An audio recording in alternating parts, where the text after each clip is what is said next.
Assalamualaikum warahmatullahi wabarakatuh. Perkenalkan, nama saya Trisanto. Saya dari kelas manajemen padi kampus Universitas Islam Nusantara Tanjung Duren. Di sini saya ingin mengerjakan tugas besar mata kuliah perilaku konsumen dosen pengampu Muhammad Eksan S.Com MM yang berjudul tingkah laku konsumen. Tingkah laku konsumen yang akan saya ceritakan ini tentang di tempat pekerjaan saya. Saya bekerja di salah satu bank swasta, yaitu Bank OCBC NSP sebagai satpam. Pastinya tingkah laku konsumen itu banyak sekali di bank. Di sini saya akan menceritakan pengalaman saya pribadi selama saya menghadapi konsumen yang ada di bank ataupun nasabah. Tapi sebelum saya menceritakan tentang konsumen, saya ingin menceritakan sedikit tentang bank. Apa sih itu bank? Bank mungkin banyak orang tahu, atau dulu itu banyak orang yang lebih tahu untuk bank itu kayak penyimpanan uang, karena dulu uang banyak orang yang menaruh uang itu di bawah kasur, di lemari, atau di tempat lain sebagainya, yang membuat uang itu malah jadi kemakan rayap dan terbuang sia-sia. Makanya orang lebih sekarang menaruh uangnya di bank. Tapi sebenarnya tuh bank itu bukan hanya buat menaruh penyimpanan uang doang, tapi ada banyak produknya lagi, seperti kayak kartu kredit, penyimpanan, KPR, dan lain sebagainya.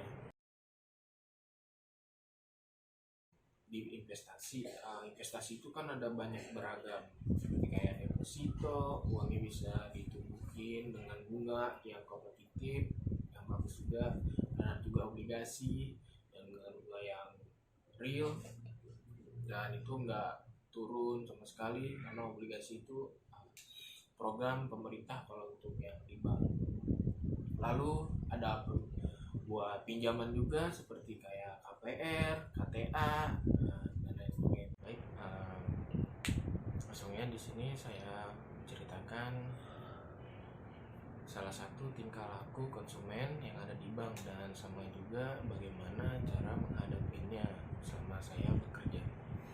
Salah satunya itu pastinya udah banyak orang tahu, itu nasabah terlalu terburu-buru atau konsumen itu terburu-buru.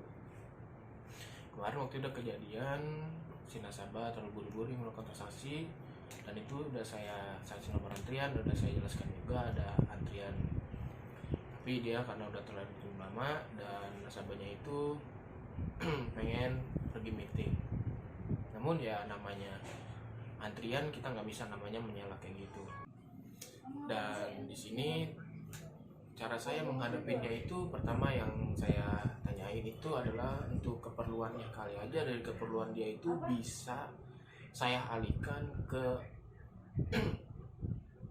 solusi lain ataupun alternatif lain, karena di Bank OCBC NSP itu untuk aplikasi OneMobile-nya itu sudah lengkap sekali, mungkin dari segi transfer, pembayaran semuanya lengkap. Tapi karena nasabahnya sudah terlalu marah dan dia akhirnya malah marahin saya, lalu saya ambil untuk ke plan B. Plan B saya itu untuk membuat ini itu ngajak ngobrol nasabah dan menanyakan, kayak menceritakan tentang sedikit lah gitu, biar dia nggak terlalu merasa bosan di situ, dan ngasih minuman, ngasih pelayanan yang lebih terbaik lagi. Dan akhirnya nasabah itu mau menunggu, dan akhirnya semua pun berjalan dengan lancar, dan nasabah itu melakukan yang baik untuk kantor saya. Lalu yang kedua, nasabah kadang tuh banyak yang nyolong gitu ya kan, padahal di situ ada satpam. Hal yang pertama saya lakuin itu adalah tidak ingin saya tanyakan dulu, karena kenapa? Pasti orang itu pada saat masuk ke kantor ataupun masuk ke tempat umum, dia yang nggak tahu mau kemana dan dia nggak tahu harus ngapain, itu pasti bakalan lari lagi ke kita. Karena apa? Karena saya ini adalah sebagai satpam. Satpam itu sebagai kayak tulang ataupun pagar utama di bank itu. Makanya pasti konsumen itu pasti bakalan ke satpam terlebih dahulu. Lalu kan saya akan tanyakan, kebutuhannya apa Bu, kebutuhannya apa Pak. Kebutuhannya sudah ditanyakan dan nasabah mau ke teller ataupun ke CS, lalu saya kasih nomor antrian dan akhirnya semuanya clear juga. Lalu untuk yang ketiga, itu nasabah main nyelak-nyelak aja padahal sudah dikasih nomor antrian. Ada waktu itu pernah kejadian dan nasabah yang satu marah gitu, diselak. Dia nggak tahu kalau misalkan nggak taunya bapak ini duluan itu lebih datangnya lebih lambat ditimbang si nasabah itu, dan akhirnya dia marah. Lalu tanggapan saya dan bagaimana saya menghadapinya itu, saya menjelaskan, Pak maaf, sesuai nomor antrian Pak, karena ini itu sudah ada antriannya. Dan akhirnya nasabahnya mengerti gitu. Lalu untuk yang kelima itu nasabah tidak mau namanya diarahkan ke sapam.